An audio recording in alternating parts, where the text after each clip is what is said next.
quelqu'un pourquoi il souhaite interdire les signes religieux, faut-il interdire les signes religieux pour protéger l'égalité entre les femmes et les hommes?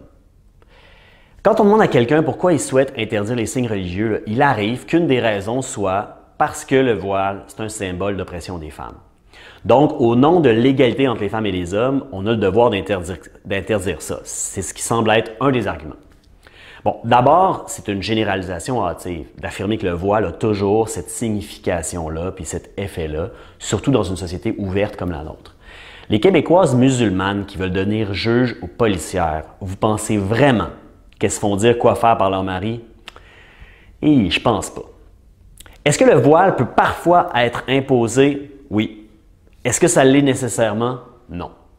Pensez qu'on va lutter contre l'oppression de certaines femmes en leur interdisant de porter un voile qu'elles veulent porter, c'est penser que ces femmes-là sont opprimées sans en avoir conscience. Est-ce que c'est possible? Oui. Est-ce que c'est nécessairement le cas? Absolument pas.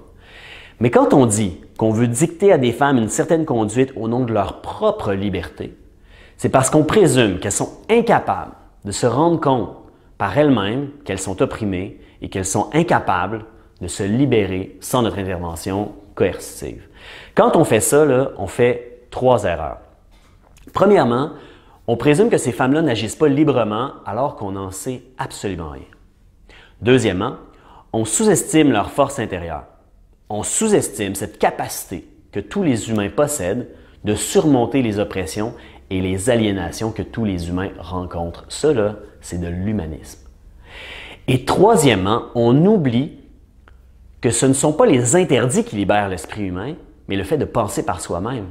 Et si on veut que les Québécoises et les Québécois pensent par eux-mêmes, laissons faire les signes religieux, investissons en éducation, valorisons davantage la philo, la littérature et toutes ces matières qui aident à percer le mystère de l'humain et qui nous font réfléchir.